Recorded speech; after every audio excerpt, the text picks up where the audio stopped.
This video will be a collection of everything coming in Destiny 2 The Witch Queen. Grab some popcorn, because this will be a longish list of items of everything that come into Witch Queen. For this, I'll be breaking it all up into sections. First is the sandbox changes, with buffs and nerfs first, then going into the weapons and armor. Then after that, I'll talk about weapon crafting and how it works. Then Void 3.0, then I'll do all the changes to playlists, and I won't forget any changes like the Blue Room change, which is more quality of life stuff like that. And that should be everything. And anything I miss, feel free to comment. This is Dark Toaster, friendly neighborhood Sith Lord. I do Destiny 2 and warframe guide videos with gameplay videos weekly, and to follow a path to some abilities some consider unnatural, such as hitting the bell, all you have to do is hit the red subscribe button. Follow my Twitch, as I will be playing live on release, and I do warframe and Destiny 2 streams. Oh shoot, burp. The link is in the description and pinned comment. Now, right into the sandbox changes. To start, I'm doing the buffs and nerfs. I'll go over origin traits first. They are a new addition to the game and are depending on where the weapon comes from, activity, and its foundry. Now, more on foundry traits later. Now, here's some of the origin traits you can get. These are the ones from the activities: Green, Trials, Gambit, Strikes, Nightfall, all that stuff. And these are the ones for the foundries. Okay, Suros, Vice, all those. They're, of course, coming back. I'll show some of the weapons later in the video once we get to the weapons and armor section. 3 small changes. First, kill trackers won't be behind masterworking. Second, weapon mods are free to slot in, and they fixed the quick slot glitch.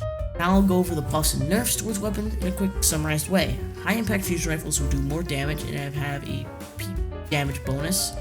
Finding grenades and concussion grenade damage has been reduced. Type of rocket launcher has its damage adjustments. Sniper changes. What do these mean? I don't use snipers. I don't use controller because I'm pretty sure AA is meant for aim assist. Exotic primaries will do more damage to minor enemies in PvE. Shap God's passive range buff reduced. Duality has the same for its select mode, and Black Wings doesn't clear on reload. Terba has needed some changes, and now when you stow it, you will only lose half your progress, not your whole progress. And more duration for Ravenous Beasts when damaging players. Effigy's Transmutation Spear got a little buff and the ability to generate orbs if you have the catalyst. Lumina got a range and stability buff. There are these legendary changes, and what is weird is that they're buffing these hand cannons. 2 of them are not sunsetted. The other 2 are sunsetted. Jack Queen King and Spare Rations. So are they bringing these back? Maybe no. I hope they do that, because I don't know why they would buff these weapons. And I hope they do bring them back, because buffing these weapons, even though they're sunset, makes no sense. Now I hope you can see the image of the perk changes, but if you can't, don't worry. Now hipfire grip is increasing fall off, start, and end distance by 10%. Adagio duration increased damage bonus except on fusion rifles and bows from 25 to 30%, and adds plus 10 range. Loader's reload penalty was danger zone. They reduced self damage for grenade launchers. Tap the triggers had some nerfs for fusion rifles only. They extended the Headseeker duration buff. Eager edges reduced the lung distance while airborne, and caps the player's airborne velocity. So you can't, do this. These perks are the ones being sent to the Shadow Realm. 2 of them are actually perks that we kind of got to know, but are being sent to the Shadow Realm because Origin, which I'm glad they're the beginning of Origin perks. Give a salute to the Celerity and Bottomless Grief. Is that what it's called? Season 17 is going to have some future changes for PvP. So first of all, what we're going to start with now is Foundries. Now remember how I said weapon Foundries got their own Origin perks? Well, like Destiny 1 Year 1, we're getting Foundries back and their weapons, and so being reissued. We get a ton more Amalon, Suros, Hake, Vice, and others I might be forgetting Foundry weapons. So that is a pretty cool thing. I do like the style of their weapons. Hake is pretty cool. The ritual weapon this season is a shotgun, and now I just gotta pray to God that it isn't Felwinter's 2.0. We already dealt with that menace. Dealt with a door. We all remember that door. We also have our ritual activity weapons from the 3 modes, with these 3 on screen that Bungie have given us. have the Glaive as a totally new weapon to the game, as a melee attack and a projectile attack. Exotic ones having their own little thing for their projectile attack. We also have exotics are coming. First, Parasite, which fires an explosive hive worm. Pretty funny, huh? Hopefully, yeah, this gun is already getting memed by everyone in the community, and thank you Bungie for another meme weapon. Grand Overture, where they took Warglyph Coil and just a random machine gun. Doesn't have to be your favorite machine gun, could be your hated machine gun. Just a machine gun. And then they put it in a blender, and that's Grand Overture. Another good one for you, Bungie. Now the first exotic that was teased for Witch Queen is Osteostriga, which fires poisonous projectiles that spread to enemies. Bungie, why is the corruption subclass coming? Now the exotic Glaives. These have some pretty cool stuff. First, the Hunter fires tracking lightning. Then the Titan, which places a mini Ward of Dawn, and Warlock, where you place a healing sentry. Every day, they just keep marking Warlock a healer class. Armor, we have the Lordly Splendor helmet, a Sunspot that heal teammates. Then there's Hoarfrost Z, which makes an ice wall instead of using your barricade, I believe. Devour pads for the Warlock give Devour an Empowering Rift, which Empowering Rift, Devour plus Empowering Rift. You're already doing extra damage. Now you're gonna get healing in the rift that wasn't made to heal. You see how that's broken? Now the Osmiomancy Gauntlets give cold snap grenades an additional charge and some other bonuses. Light Ranger Helm is just that one Titan exotic, but with more damage. Basically, what it does is use what is and soon will be Middle Tree Arcstrider, using the ability to deflect projectiles and do more damage. Legendary armor for rituals are cool, and so are the Eververse items. These are pretty good looking armors. We're gonna talk about weapon crafting real quickly. Now, weapon crafting, one of the major things that's coming in the Witch Queen expansion. How it works is you start by doing a simple quest that is free for all players.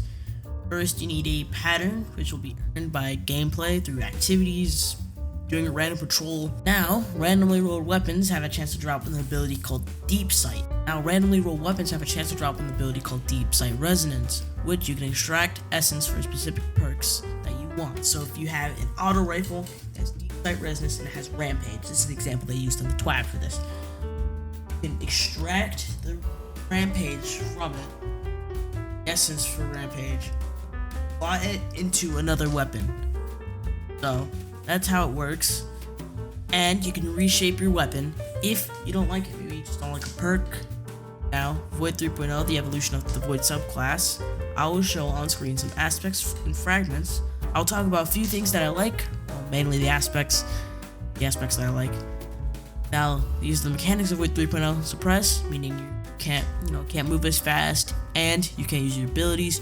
Weaken, obviously you weaken the enemy. Volatile, enemies able to explode and are volatile. Invisibility is obviously the enemy can't see you. Visible. Overshield, you know what that is. And Devour, where you kill things and it kills you. It is on screen for you to pause and read. There are the Titan aspects. With what I like out of these is controlled demolition, as it makes enemies explode, and just seeing enemies explode is pretty funny. The Hunter, the aspect that I want to talk about is Trapper's Ambush. It's basically Shadow Dive. Take Shadow Dive, but put Shadow in it.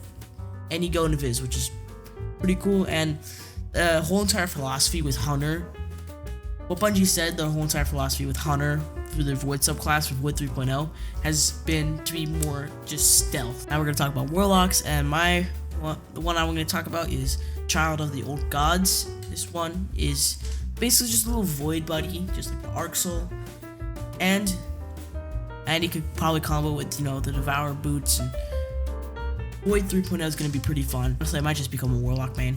Aspects, this, and there's the fragments are just exist, and there's stat bonuses and some extra stuff. I don't think they're interesting, but I have them up on screen for doing pleasure, so you know what I put on your build. I don't know. They got more like one little thing. Now the playlist changes. For the rest of the playlist, there isn't really anything, but Crucible has one little thing. But surprise, surprise, Bungie cares about Gambit. Gambit players rejoice. Some of the changes we got for Gambit are running freelance. There's now rotation of curated encounters that are seasonal. We have respawn points on all fronts, so you don't have to walk all the way from the back of the field. Players always drop half their motes when they die, and they made it better for a teammate to revive you instead of you just respawning. There's now a little node, not really a node, but a little thing that's rules of Gambit, which adds tips on how Gambit works for new players, and elemental resistances for shields not matching the shield element, which will make breaking shields of the different elements.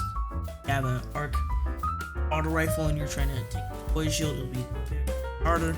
Now for the blockers, the phalanxes have more extra health, and then it gets a stasis ability. Mote drain happens even if the enemy team is in a primeval phase, and if a player is near a bank, it will stop mote draining. So if you get there quick to fight those blockers, you can stop a mote drain and just, take out those blockers. I hit my mic by accident. You can take out those blockers. Don't worry about, losing all your motes. Maybe your team's busy killing Vex. I don't know, Shrieker. Trying to kill that because those are annoying. So for ammo, there's a chest that spawns with some special and heavy ammo every time you complete a front. So completing, that set of enemies, it'll spawn a chest, you can get some ammo, and which is overall good because Gambit doesn't really have much of that heavy and special ammo.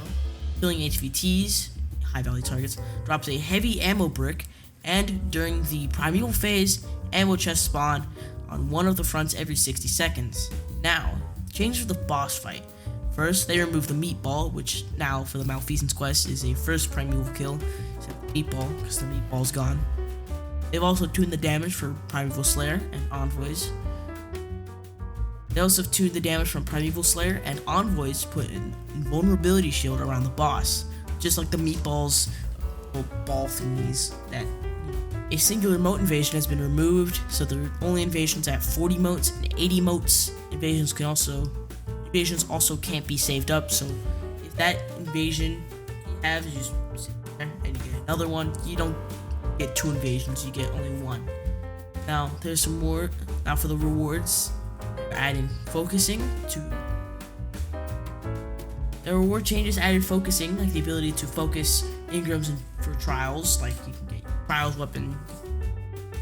Like I said earlier, Crucible did get one little thing, and it isn't really much else. It's just 2 reissued maps, Vostok and Eternity. And for Banshee, instead of turning in weapon parts, you get Reputation for just simply dismantling weapons. Also, I believe you have to be legendary weapons, so you can't just dismantle blues for Eternity. And also, speaking of blues, they have been reduced if you're above the soft cap. So if you above soft cap, maybe your pinnacle, you might not get as many blues. You'll still get blues, but not as many as we get now. Hopefully that change really does help. Now the orb changes are some final things. They really just summarize it. They removed orbs from kills with a masterwork weapon, and now there will be 7 mods for generating orbs. This is just that twab that no one wants to talk about. It's just like the sunsetting twab from Shadowkeep and Season of the Worthy. No one wants to talk about it. It was probably one of the worst things to happen in Destiny. This is not as bad, but it's still painful to have this happen. Now, that should be everything that's coming to Destiny 2, The Witch Queen, on February 22nd, 2022. If this video is helpful, I suggest giving a like and sharing to your friends. Also, hit that red subscribe button and the bell. This was Toaster, waiting for Witch Queen. I'm gone. I'm probably just gonna go play some Terraria or something. See you, February 22nd, of course.